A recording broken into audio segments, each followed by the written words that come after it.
নমস্কাৰ সকলোকে স্বাগতম জনাইছোঁ বিশ্বাসী বন্ধু ইউটিউব চেনেলটোলৈ অসম পুলিচৰ পৰীক্ষাত আহিবলগীয়া সকলোবোৰ কোৱেশ্যনৰ লগতে আমি এটি মক টেষ্ট সিৰিজ আৰম্ভ কৰিছিলোঁ গতিকে মক টেষ্ট সিৰিজটোত আপোনালোকৰ কাৰণে এটা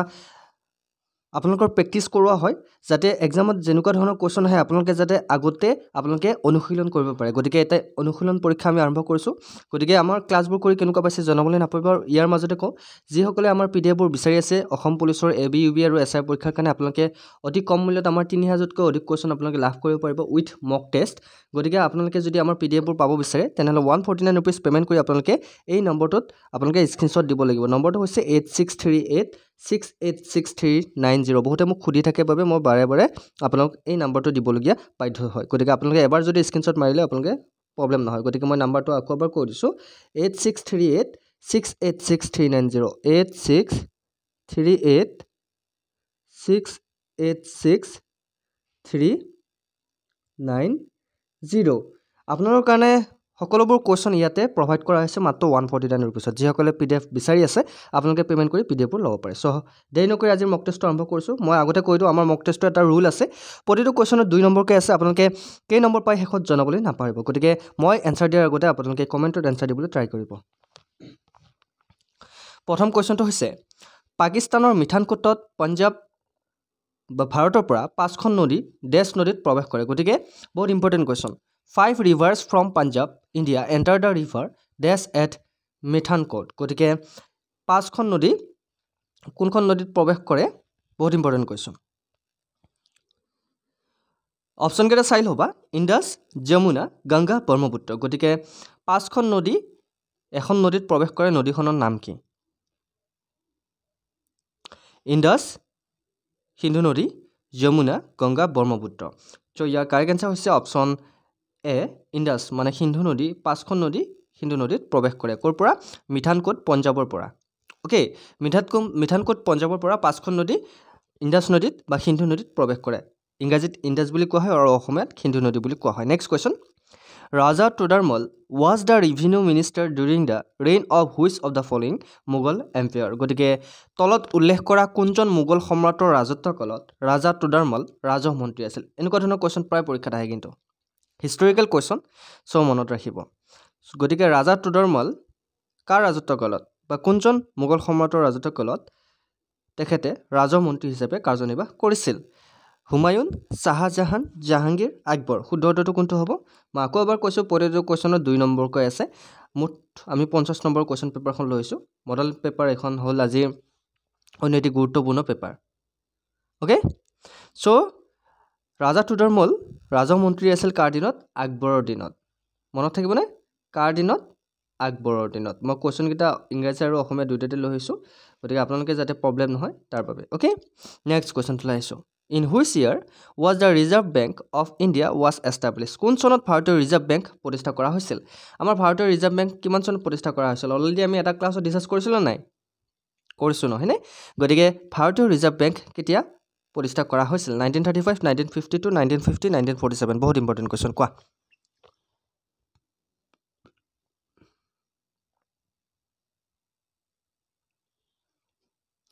ভাৰতীয় ৰিজাৰ্ভ বেংক কোন চনত ভাৰতীয় ৰিজাৰ্ভ বেংক প্ৰতিষ্ঠা কৰা হৈছিল বহুত ইম্পৰ্টেণ্ট কুৱেশ্যন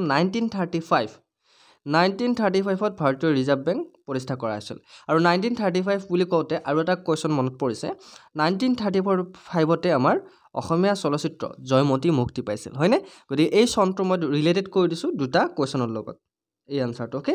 মনত ৰাখিব 1935ত ৰিজাৰ্ভ বেংক প্ৰতিষ্ঠা কৰা হৈছিল next question photosynthesis in plants convert light energy to dash energy উদ্ভিদত সালোক সংশ্লেষণে পোহৰ শক্তিক ডেছ শক্তিলৈ ৰূপান্তৰিত কৰে গতিকে উদ্ভিদত সালোক সংশ্লেষণে যিটো পোহৰৰ শক্তি কি শক্তিলৈ ৰূপান্তৰিত কৰে থাৰ্মেল শক্তি কেমিকেল কিনেটিক ফিজিকেল কি শক্তিলৈ ৰূপান্তৰিত কৰে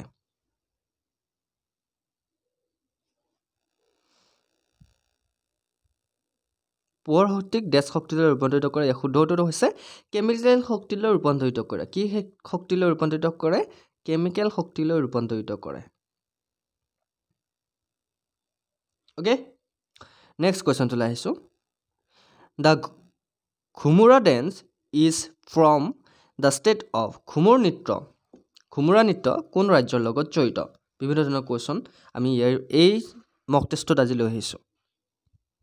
বিভিন্ন ধৰণৰ টপিকৰ ওপৰত কুৱেশ্যন আছে গতিকে ঘুমুৰ নৃত্য কোনখন ৰাজ্যৰ লগত জড়িত পাঞ্জাৱ উৰিষ্যা তামিলনাডু কেৰেলা ঘুমুৰ নৃত্য কোনখন ষ্টেটৰ লগত জড়িত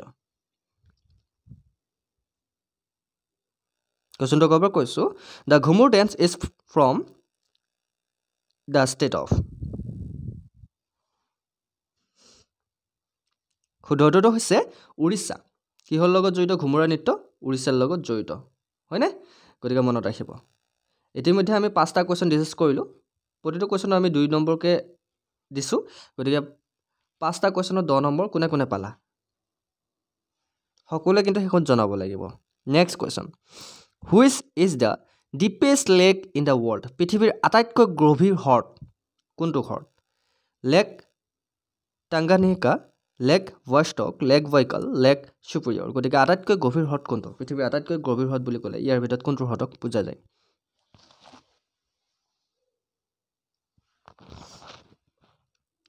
সো মনত ৰাখিবা পৃথিৱীৰ আটাইতকৈ গভীৰ হ্ৰদ হৈছে বৈকাল হ্ৰদ বৈকাল লেক ওকে আটাইতকৈ গভীৰ মনত ৰাখিবা নেক্সট কুৱেশ্যনটোলৈ আহিছোঁ the life insurance corporation of India act was passed by the parliament in the year ভাৰতীয় জীৱন বীমা নিগম আইনখন সংসদে কোন চনত গৃহীত কৰিছিল কি আইন ভাৰতীয় জীৱন বীমা নিগম আইনখন সংসদে কিমান চনত গৃহীত কৰিছিল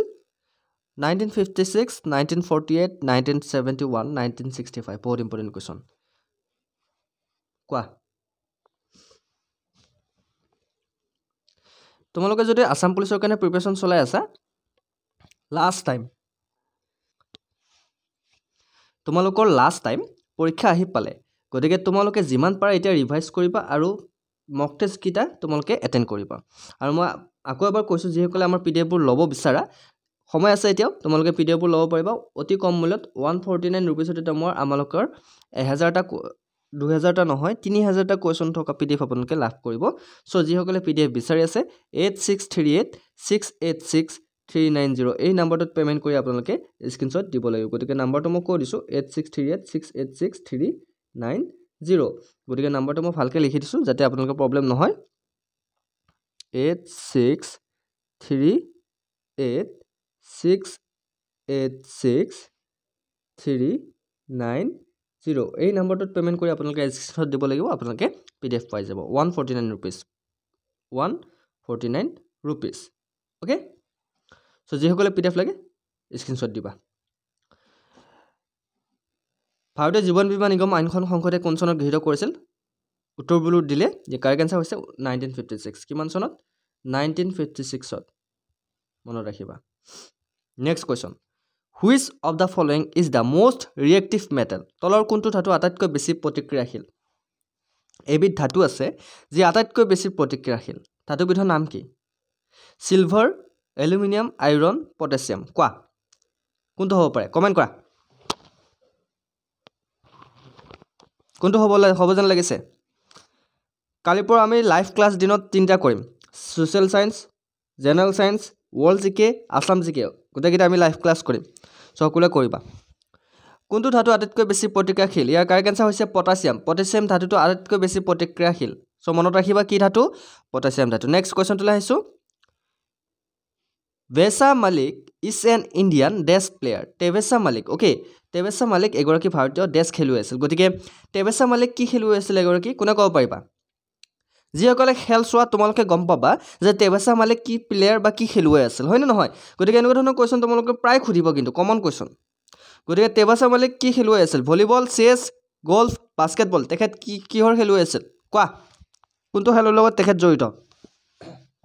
Tevessa Malik কোনটো খেলৰ লগত জড়িত Tevessa Malik আছে গল্ফৰ লগত জড়িত কোনটো খেলৰ লগত জড়িত তেখেত গল্ফৰ লগত জড়িত হয় না খেল চোৱা না নচোৱা গল্ফ খেলা চোৱা না নচোৱা প্ৰতিটো খেলক সন্মান কৰিব লাগে প্ৰতিটো খেলে চাব লাগে অকল ক্ৰিকেটে চাব লাগে বুলি মই কোৱা নাই বাকি কেইটা খেলো চাব তোমালোকে okay next question Which of the following is not a fundamental right under the 44th Amendment Act 1978 of Indian Constitution ভাৰতীয় সংবিধানৰ 44 সংখ্যক সংশোধনী আইন 1978 অধীনত তলৰ কোনটো মৌলিক অধিকাৰ নহয় বহুত ইম্পৰ্টেন্ট কোৱেশ্চন কিন্তু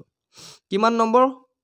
44 সংখ্যক সংশোধনী আইন কিমান নম্বৰ সংশোধনী আইন তোমালোক কেতিয়াবা সুধিব পাৰে 44 নম্বৰ সংশোধনী আইন 1978 অধীনত 1978 চনৰ অধীনত তলৰ কোনটো মৌলিক অধিকাৰ নহয় ইয়াৰ ভিতৰত এটা মৌলিক অধিকাৰ আমাৰ নহয় কি নহয় right to property right to equality right against exploitation right to religion আমাৰ মৌলিক অধিকাৰ ইয়াৰ ভিতৰত কোনটো নহয় কোৱা আমাৰ মৌলিক অধিকাৰ কেইটা চাও কোনে কোনে আমাৰ ক্লাছটো কৰি আছে যিসকলে কৰি আছে কমেন্টত জনোৱা পঢ়িতে যিসকলে কমেন্টত শুদ্ধ উত্তৰ দিয়া মই নেক্সট ক্লাছত তোমালোকৰ নামবোৰ মই লম গতিকে আমাৰ মৌলিক অধিকাৰ কেইটা ইয়েস আমাৰ মৌলিক অধিকাৰ 6টা আৰু আমাৰ মৌলিক কৰ্তব্য কেইটা 11টা গতিকে এটা আমাৰ 1978 চনৰ যেটো আইন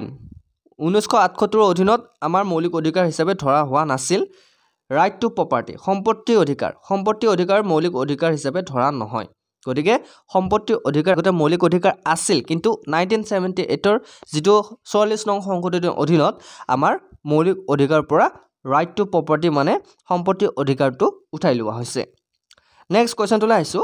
who among the following represent India in archery তলত উল্লেখ কৰা কেইটাৰ ভিতৰত কোনে ধনুবিদ্যাত ভাৰতক প্ৰতিনিধিত্ব কৰিছিল আৰ্চাৰী মিন্স ধনুবিদ্যা ওকে তোমালোকে ধনুৰ খেল চাইছা হয়নে নহয় গতিকে তলত উল্লেখ কৰা কেইটাৰ ভিতৰত কোনে ধনুবিদ্যাত ভাৰতক প্ৰতিনিধিত্ব কৰিছিল দীপিকা কুমাৰী সৌম্যজিৎ ঘোষ নীৰজ চোপ্ৰা মণিকা বাত্ৰা ইয়াৰ ভিতৰত কাৰেক্ট আনসাৰ কোনটো হ'ব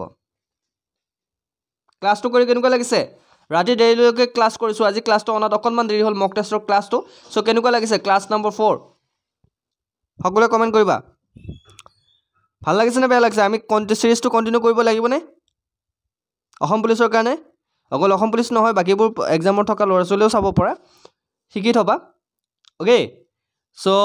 কোৱেশ্চনটো আকবাৰ কৈছো তলত উল্লেখ কৰা কেইটাৰ ভিতৰত কোনে ধনুবিদ্যাত ভাৰতক প্ৰতিনিধিত্ব কৰিছিল শুদ্ধ উত্তৰটো হৈছে দীপিকা কুমাৰীয়ে ভাৰতক প্ৰতিনিধিত্ব কৰিছিল কোনে প্ৰতিনিধিত্ব কৰিছিল দীপিকা কুমাৰীয়ে কিহত প্ৰতিনিধিত্ব কৰিছিল আৰ্চাৰী মানে ধনুবিদ্যাত ওকে নেক্সট কোৱেশ্চন লা লিগা টাইটেল ইজ এছ'চিয়েটেড উইথ ডেষ্ট লা লিগা খিতাপ কোনটো খেলৰ লগত জড়িত কোনটো খেল লা লিগা খিতাপ হা লা লিগা টাইটেল বা লা লিগা খিতাপ কোনটো খেলৰ লগত জড়িত টেনিছ ফুটবল ক্ৰিকেট স্প্ৰিন্টিং ওকে কোৱা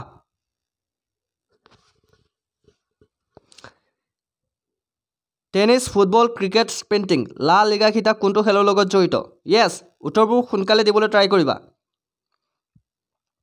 লা লিগা খিতাপ কোনটো খেলৰ লগত জড়িত tennis football cricket sprinting correct answer হৈছে ফুটবল ইয়েস যিসকলে ফুটবল লিখিছে শুদ্ধ হৈছে তোমালোকে 2 নম্বৰ প্লাস কৰা ওকে সো তোমালোকে 2 নম্বৰ প্লাস কৰিব পাৰা next question The British ruled India for nearly ইংৰাজে ভাৰতত প্ৰায় কিমান বছৰ শাসন কৰিছিল আমি জানো যে আহোমে আমাৰ ভাৰতত কিমান বছৰ শাসন কৰিছিল আহোমে 600 বছৰ শাসন কৰিছিল ভাৰতত বুলি নহয় অসমত হয় নে নহয় আহোমে অসমত কিমান বছৰ শাসন কৰিছিল 600 বছৰ শাসন কৰিছিল কিন্তু ইংৰাজে আমাৰ ভাৰতত কিমান বছৰ শাসন কৰিছিল 50 বছৰ 200 বছৰ 100 বছৰ 500 বছৰ ইংৰাজে কিমান বছৰ শাসন কৰিছিল ব্ৰিটিছ গভৰ্ণমেণ্টে কিমান বছৰ আমাৰ শাসন কৰিছিল কিমান বছৰ Yes, আমাক 100 বছৰ শাসন কৰিছিল ব্ৰিটিছে 100 years মনত থাকিবনে good next question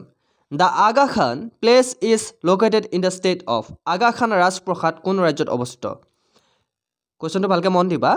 Aga Khan ৰাজপ্ৰসাদ কোন ৰাজ্যত অৱস্থিত Aga Khan place is located in the state of option কেইটা চাই লোৱা মহাৰাষ্ট্ৰ উত্তৰ প্ৰদেশ কেৰালা মধ্য প্ৰদেশ কোৱা মহাৰাষ্ট্ৰ উত্তৰ প্ৰদেশ কেৰালা মধ্য প্ৰদেশ আগা খান ৰাজপ্ৰসাদ কোন ৰাজ্যত অৱস্থিত একদম ইজি হয় আগা খান ৰাজপ্ৰসাদ আছে মহাৰাষ্ট্ৰত আছে ক'ত আছে মহাৰাষ্ট্ৰত আছে হয়নে আজি পৰা মনত থাকিবনে জানিছিলা নে তোমালোকে এনেকুৱা ধৰণৰ কোৱেশ্চন যদি পৰীক্ষাত আহিলে কি কৰিলা হয় তোমালোকে গতিকে আমি বহুত ইম্পৰ্টেন্ট আৰু বাছি বাছি কোৱেশ্চন বোৰ লৈ আহো ক্লাছবোৰ ৰেগুলাৰলি কৰিবা ওকে নেক্সট কোৱেশ্চন লৈ আহিছো In a molecule of water, the ratio of the mass of hydrogen to that of oxygen is. পানীৰ অণুত হাইড্ৰোজেন আৰু অক্সিজেনৰ ভৰ অনুপাত হল কিমান অনুপাত বাৰু পানীৰ অণুত হাইড্ৰোজেন আৰু অক্সিজেনৰ ভৰ অনুপাত কিমান থাকে 1:4 সৰি 1:8 1:4 1:2 1:16 কিমান থাকে 1:8 1:4 1:2 আৰু 1:16 পানীৰ অণুত হাইড্ৰোজেন আৰু অক্সিজেনৰ ভৰ অনুপাত কিমান হ'ব পাৰে আইডিয়া লগাব পাৰিছা নাই পৰা শুদ্ধটোতো হৈছে 1:8 1:8 হা 1:8 মনত ৰাখিবা নেক্সট কুৱেশ্যনটোলৈ আহিছোঁ which of the following animals breathes through its skin তলৰ কোনটো প্ৰাণী নিজৰ ছালৰ মাজেৰে উশাহ লয় এবিধ প্ৰাণী আছে যিয়ে নিজৰ ছালৰ মাজেৰে উশাহ লয় আমি কিহেৰে উশাহ লওঁ নাকেৰে উশাহ লওঁ হয়নে নহয় মুখেৰেও আমি অক্সিজেন ল'ব পাৰোঁ কিন্তু এবিধ প্ৰাণী আছে যিয়ে নিজৰ ছালৰ মাজেৰে উশাহ লয় কি বাৰু ফ্ৰগ ৰেবিট পিকক ডিয়াৰ ফ্ৰগ মিন্স ভেকুলী ৰেবিট মিন্স শহাপহু পিকক মিন্স ময়ূৰ চৰাই ডিৰ মিন্স হৰিণা বহুতে মোক সুধি থাকে ছাৰ এনচাৰবোৰ আপুনি অসমীয়াত কিয় লৈ নাহে চাওক এনচাৰবোৰ অসমীয়াত লৈ এইকাৰণে অহা নাযায় কাৰণ প্ৰায়বোৰ কুৱেশ্যন কেতিয়াবা ইংৰাজীত শুদ্ধকৈ থাকে কাৰণ বিভিন্ন যিকোনো ধৰণৰ কুৱেশ্যন পৰীক্ষাত আহি যাব পাৰে আমি যিহেতু কুৱেশ্যনবোৰ ইংলিছ আৰু অসমীয়াত দুয়োটাই দিওঁ গতিকে এনচাৰবোৰ আমি ইংৰাজীত লৈ আহোঁ অসমীয়াত তোমালোকক বুজাই দিওঁ তোমালোকে ক্লাছ নকৰা বাৰে বাৰে সুধি থাকা ছাৰ অসমীয়াত কিয় নকয় অসমীয়াত কিয় নানিলে ক্লাছটো ভালকৈ কৰা পাবা তাৰপিছত তোমালোকে অসমীয়াত তোমালোকে এনচাৰবোৰ গম পাবা মইতো অসমীয়াতে কৈছোঁ ন ফ্ৰগ মানে কি বহুতে ক'ব পাৰে ভেকুলী ৰেবিট মানে কি শহাপহু পিকক মানে কি ময়ূৰ চৰাই ডিৰ মানে কি হৰিণা মইচোন অসমীয়াত কৈয়ে আছোঁ হয়নে নহয় চ' ইয়াৰ মাজতে বেয়া লাগে সকলোৰে কাৰণে মই চাওঁ সকলোৰে কাৰণে চালি জাৰি চাওঁ চ' তোমালোকে ক্লাছবোৰ কৰিবা হয়নে নহয় বেয়া কৈছোঁ নেকি মই কিবা ঠিক আছে কাৰেক্ট এনচাৰ হৈছে ফ্ৰগ যিয়ে ভেকুলীয়ে ছালৰ মাজেৰে উশাহ ল'ব পাৰে অ'কে নেক্সট কুৱেশ্যনটোলৈ আহিছোঁ দেশ was the residence of the Mughal empire of India for nearly 200 years until 1857 1857 চনলৈকে প্ৰায় 200 বছৰ ভাৰতৰ মোগল সম্ৰাটসকলৰ বাসস্থান ক'ত আছিল কিমান বছৰলৈকে 200 বছৰলৈকে জাহাংগীৰ মহল ৰেড ফৰ্ট আগ্ৰা ফৰ্ট পৰী মহল ক'ত আছিল লাল কিল্লা আগ্ৰা কিল্লা ক'ত আছিল শুদ্ধটোতো হৈছে ৰেড ফৰ্ট লাল কিল্লাত আছিল 200 বছৰলৈকে মোগল সম্ৰাটসকলৰ বাসস্থান okay next question the reign of the dash dynasty has been described as the golden age of Indian civilization dash বংশৰ ৰাজত্বকালক ভাৰতীয় সভ্যতাৰ সোণালী যুগ বুলি অভিহিত কৰা হয় কাৰ ৰাজত্বকাল বা কোন বংশৰ ৰাজত্বকালক ভাৰতীয় সভ্যতাৰ সোণালী যুগ বুলি কোৱা হয় পৰুষ হৰ্ষ বুদ্ধ গুপ্ত কোন বংশৰ ৰাজত্বকালত সোণালী যুগ বুলি কোৱা হয় ভাৰতৰ শুদ্ধটোতো হৈছে গুপ্ত বংশসকলৰ ৰাজত্বকালক সোণালী যুগ বুলি কোৱা হয় golden years next question which of the following is the traditional bamboo dance of the Mizos গতিকে তলৰ কোনটো মিজুসকলৰ পৰম্পৰাগত বাঁহ নৃত্য আপোনালোকে গম পায় যে মিজুসকলে এটা পৰম্পৰা নৃত্য আছে যি বাঁহ নৃত্য বুলি কোৱা হয় গতিকে ইয়াৰ ভিতৰত বাঁহ নৃত্য কোনটো ময়াচাই উৰুহু শিৰ' আলয়াট্টু বহুত ইম্পৰ্টেণ্ট কুৱেশ্যন হয়তো এনেকুৱা ধৰণৰ কুৱেশ্যন আপোনালোকে ক'তো দেখা নাই চ' মিজুসকলৰ পৰম্পৰাগত বাঁহ নৃত্যক কি বুলি কোৱা হয় চেৰাও বুলি কোৱা হয় চেৰাও মনত ৰাখিব কি বুলি কোৱা হয় চেৰাও বুলি কোৱা হয় যদি নাজানে মনত ৰাখিব অ'কে নেক্সট কুৱেশ্যনটোলৈ আহিছোঁ with which of the following sports will you associated the team Kerala blasters গতিকে কেৰালা ব্লাষ্টাৰ্ছ দলৰ সৈতে তলৰ কোনটো খেলৰ সৈতে জড়িত কেৰালা ব্লাষ্টাৰ্ছ দলৰ সৈতে তলৰ কোনটো খেলৰ সৈতে জড়িত football badminton kabaddi cricket Kerala blaster ক'ত আছিল বাৰু কাবাডীৰ টিম হয়নে বেডমিণ্টনৰ হয়নে ক্ৰিকেটৰ হয়নে ফুটবলৰ হয় কেৰালা ব্লাষ্টাৰ্ছ একদম ইজি কিয় পাহৰিলা ফুটবলৰ কেৰালা ব্লাষ্টাৰ্ছ ক'ত আছিল ফুটবলত আছিল হয়নে নহয় ফুটবল খেল চোৱা নোচোৱা ISL চলি আছে যিসকলে চোৱা নাই চাবা okay next question which of the following was the first law minister of independent India তলৰ কোনজন স্বাধীন ভাৰতৰ প্ৰথম আইনমন্ত্ৰী আছিল ক'ৰ আইনমন্ত্ৰী আছিল স্বাধীন ভাৰতৰ কোন আছিল জৱাহৰলাল নেহৰু আবুল কালাম আজাদ ভীমৰাও ৰামজী আম্বেদকাৰ আছাফ আলী স্বাধীন ভাৰতৰ প্ৰথম আইনমন্ত্ৰী কোন আছিল একদম ইজি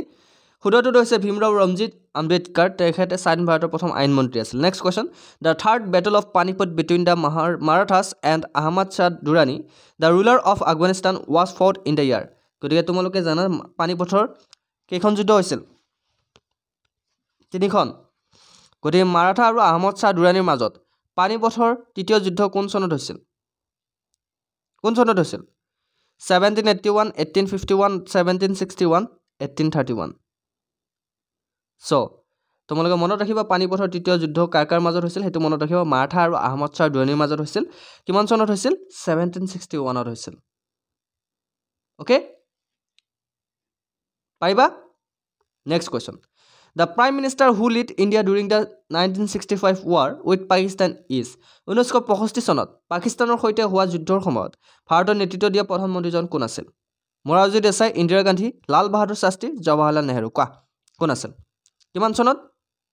1965 1965 চনত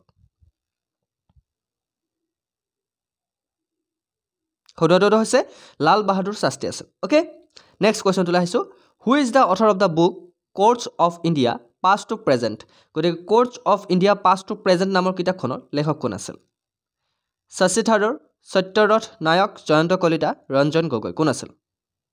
কিতাপখনৰ নাম আছিল Courts of India past to present কোন আছিল অথৰ সদৰটো হৈছে Ranjan Gogoi okay next question তুলা আহিছো Matki is a form of dance from who the state of গতিকে মাটকি কোন ৰাজ্যৰ নৃত্য নামটো শুনিছা মাটকি গতিকে মাটকি এবিধ নৃত্য ডেন্স ফ্ৰম সো কোন ৰাজ্যৰ নৃত্য মাটকি কেৰালা গুজৰাট মধ্যপ্ৰদেশ ৱেষ্ট বেংগল মাটকি কোন ৰাজ্যৰ নৃত্য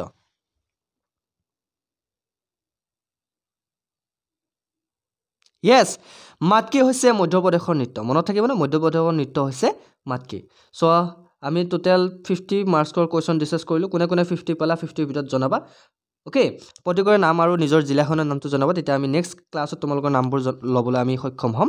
আৰু যিসকল আমাৰ পিডিএফ বোৰ বিচাৰি আছে মাত্ৰ 149 रुपीसত আমাৰ পিডিএফ বোৰ ল'ব পাৰা তোমালোকে 3000 কৈ অধিক কোৱেশ্চন লাভ কৰিবা গতিকে এটা দুটা কোৱেশ্চন নহয় কোনেও এনেকুৱা ধৰণৰ তোমালোকক অফাৰ দিয়া নাই যে 3000 কোৱেশ্চন কমন কোৱেশ্চন আমি ডিসকাস কৰিছো গতিকে যিসকলে পিডিএফ বিচাৰি আছে তোমালোকে এই নম্বৰটোত পেমেন্ট কৰি স্ক্ৰিনশ্বট দিব লাগিব নম্বৰটো হৈছে লিখি লবা 8638686390 গতিকে নম্বৰটো ভুল নকৰিবা 8638686390 এই নম্বৰটোত পেমেন্ট কৰি স্ক্ৰিনশ্বট দিব লাগিব 149 रुपीस ওকে তেতিয়া পিডিএফ লাভ কৰিবা সো আজিলৈ ইমানেই আশা কৰো সকলোৱে শুদ্ধটো দিবলৈ সক্ষম হৈছে এনেকৈ প্ৰিপাৰেচন চলাবা পৰীক্ষাৰ কাৰণে বেছি দিন নাই সকলোৱে ভালকৈ পঢ়া আমাৰ ক্লাছবোৰ ৰেগুলাৰলি হ'ব সো চেনেলটো যদি সাবস্ক্ৰাইব কৰা সাবস্ক্ৰাইব কৰি লবা আজিলৈ মানে নেক্সট ক্লাছত আকৌ লগ পাম প্ৰতিশ্ৰুতি জয় হিন্দ জয় অসম